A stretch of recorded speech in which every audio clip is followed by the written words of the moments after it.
The prevalence of skateboarding games has been in steady decline over the past few years.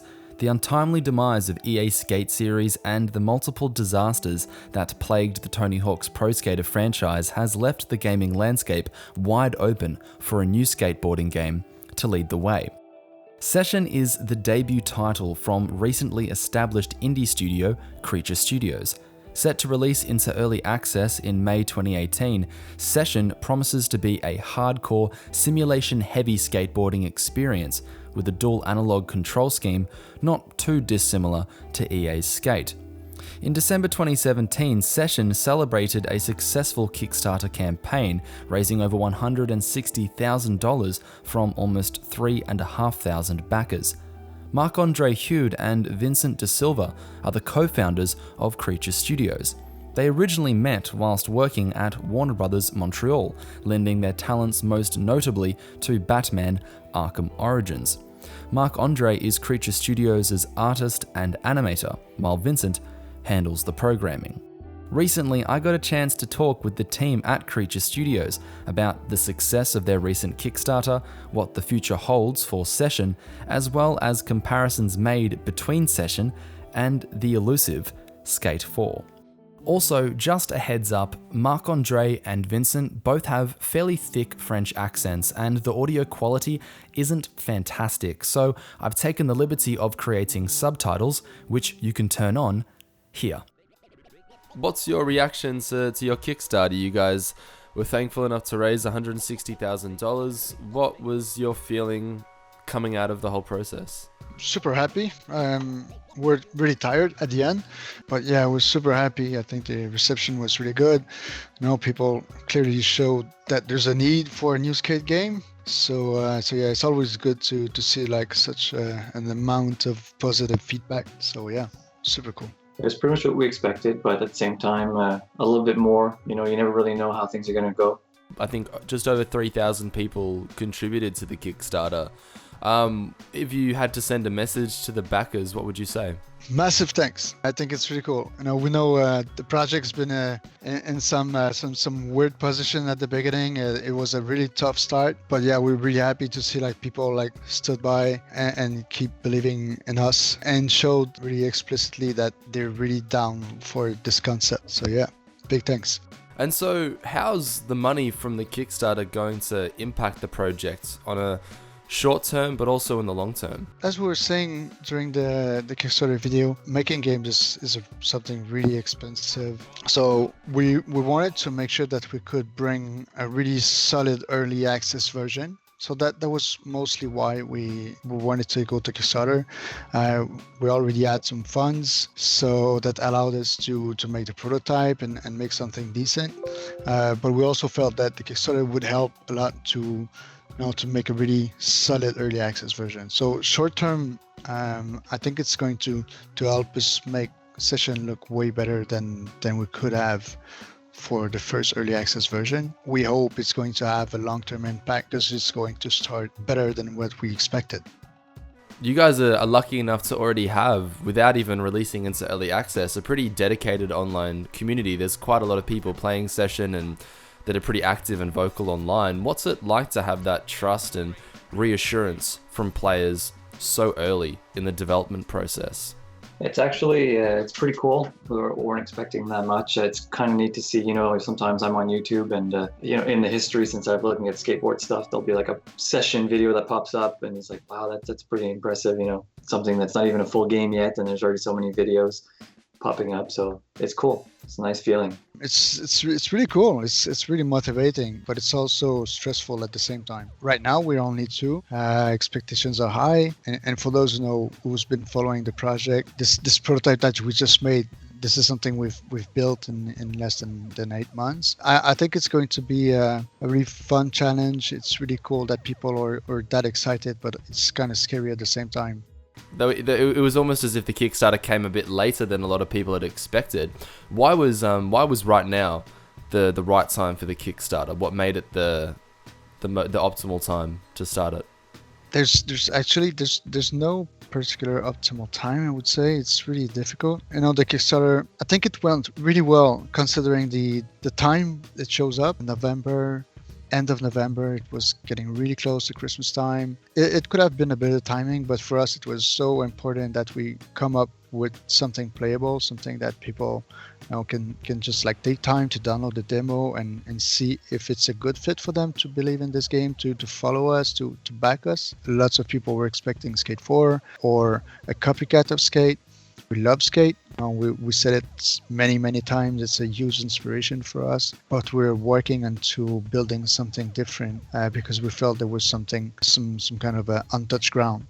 And you kind of you play around with it as well. Like you mentioned Skate 4 in the tutorial. Like you've got you're not shy to sort of reference that sentiment, I guess. It's kind of funny jokes that we would like to say. We understand that people were expecting like Skate 4. Now we've been really vocal into the fact that we're making something realistic. We're getting close to simulation. We have those control sticks concept. So for sure, there has to be some links to the EA Skate franchise. But at the same time, I think Session is this kind of cool game that deserves its own identity, and it can like definitely have its place in the skateboarding games history. I mean, there's a pretty long history of some very successful skateboarding games out there. Do you guys have like a favorite skateboarding game in particular? For me, for sure, I've played Tony Hawk a lot when I was young. I think I was something like 16 or 17 years old when the first Tony Hawk came out. But I must admit that as soon as EA Skate came into play, it really shifted the whole thing. It was like for the first time I was really able to enjoy doing some more realistic stuff. Skate 1 was probably my favorite one. Even though you couldn't get off the board, I felt that the whole city was feeling more natural, or more, I don't know, that was making more sense to me. On my part, I think you saw from the video, I'm not the skater of the group, so I played some Tony Hawk, when I was younger also. Actually, the Skate series a little bit, but I'm nowhere near, like, I can't tell you which one's my favorite, really. I haven't played enough of them to say, oh, this is the one that's my favorite. I do definitely prefer the more realistic aspect of the Skate series than the Tony Hawk. But out of all of them, I'd say Session is my favorite. That's a little bit biased, but... Oh, good. You can say your game. That's fine. Yeah. There's no rules. Yeah. Great. So I wanted to say that there's an interesting part in the start of the tutorial in Session. And you're starting in prison. It's a really distinct location with your orange jumpsuit and everything, and the tutorial is delivered by a security guard or a prison guard. And is that relationship with authority figures and rebelling against the system something that's important to the fabric of Session? Yeah, it's a really good point that you bring there. For sure, this is something that I kind of always enjoyed about skateboarding. It's not because you have to go against the rules or anything. It's just that take time to think about what is prohibited. Does it make sense? Like having like your own way of thinking. And usually when you end up going against those rules or having your own way of thinking, you end up in troubles. So that kind of works, and I think it works with the skateboarding culture. This is like you're expressing some other think you're destroying stuff, you're breaking like the law because it's written somewhere that skateboard is illegal, but no, that doesn't make sense. But this whole prison thing is it's kind of it's a mix of how we wanted the people to see Session. It's more than just a indoor park game. It's something that we wanted to reflect the skateboarding culture. I mean, the trick menu in Session very very brazenly states that this is the first true hardcore skating game. Why did you want to make the simulation element so prominent in the gameplay? I think this is what's fun about skateboarding is to us it's not necessary. You don't have to jump like a 50-stair set to feel that you have accomplished something. It's more that you think about what you want to do, and then you're putting the effort. And we also wanted to what we kind of called the real stance concept is since you have the left foot and right foot on stick, but when you go switch, the whole control scheme change. And yeah, we could have avoided and stick to the more simplified version. But we also wanted to create this kind of thing that exists into the skate culture. Now, skateboarding is not only like several tricks in a row. It's really something that you think first, you plan, and you try. So yeah, so that's what we kind of making sure that people are aware of this. And this is how far we want to go with the simulation. It's actually not even as far as we want to go. We want to have like the catching mechanics and flipping speed and all these things to be in the game later on. Great. So Vincent, for you as well, what was the development process of the boarding like? On the gameplay front, you're kind of on the front line. What were some of the main challenges bringing the skating system to life? I'd say one of my biggest challenges was the fact that I'm not a skater myself. So I'm often playing skate. I actually have skate 2, skate 3, skate 1, and it's up there next to my desk, and I pop it in sometimes just to get the feel for things, how they go. So that's definitely a challenge, since we're working with a lot of physics and getting that realistic feel to it. We don't believe that we're at the point where we want it to be yet, so we still want to push it way more than it is now. So you got to find that perfect balance where, okay, this is nice, it feels realistic enough and it feels fun enough. We've learned a lot already, and we've got a lot more to learn as we're going along, but it's been a challenge, converting that real aspect of the skating for me, which I don't particularly know, to that game and make it feel right. So Marc-Andre is like my guinea pig. I make a feature sometimes, like, hey, can you give me your feedback on if this feels right or not? And then we keep going with it. It's going to be an iterative process, hence why we're also doing the early access, because we want community feedback. Early access is only a few months away now. Where do you want the gameplay to be in a few months from now? What are you hoping the gameplay is going to look like at the stage of early access? I think what matters most is making sure that the experience is as tight as we can. We'd like to make sure that tricks feel better, grinds as well. This, as much as we go simulation, sometimes it still feel arcadey. When you do grinds, you're locked, and then that's pretty much it. There's no balance, there's no real frictions and everything. So we're probably most of our energy into these things, like really experience. Experience is the key. It's a skill-based game, so I think people would be really disappointed if we'd come up with a huge city and no progress into the skating experience. Great. And can you give me any idea of how that's going to work? Is that like unlocking new tricks or customization options? How will the progression system work? The progression system is something that's gonna come on maybe a little bit later. Right now, every trick store available right away. Once we've set all the key features like catching mechanics, this is something really important. I would say first step is going to be mostly making sure that grind feels a lot better. I think this is even more important than the progression at the moment. I think one of the most eye-catching things about Sessions gameplay is the lack of a scoring system. And that's something that's really new for a skating game. It's like a foreign concept almost. Was that really important for you guys to implement? What was the thinking behind not having a scoring system? The main and major thinking of it is, I'm taking the question because I'm the skater guy in between Vince and I. The main and almost the only reason why there's no scoring system in the game is simply because, to me as a skater, it doesn't make sense that you are putting points into something that is so subjective. So having points in the game was destroying this, and I think this is a really important part of skateboarding, is just doing what you want, what you feel like doing. I actually headed over to the Session subreddit and asked some of the fans of Session if they wanted to ask you guys any questions in particular. And so here are some community questions from the fans. So some of these usernames are just, I'm not going to pronounce them right, so bear with me. But the user Nushab asked, in the Kickstarter, the multiplayer online and customization goals weren't reached. Does that mean those two things are not included in the game completely, or only in the early access?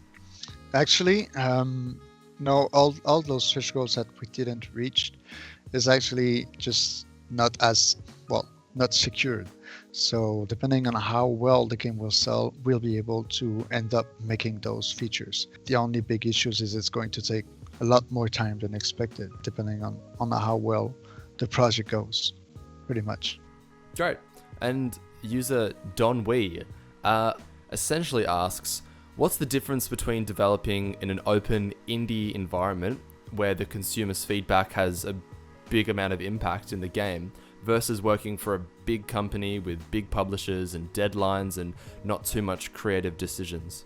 We do have a lot more creative freedom as opposed to when you are working for a big company with a publisher. Especially they want to make the big bucks, right? So their calls might not necessarily be in line with the creative aspect of it, and more so as is it more accessible as opposed to more niche. So that's definitely different. I mean, yes, the challenges of the indie space is you're independent. You need to find money to keep going, and you need to try to make the best game you can, and so this is the challenge of balancing.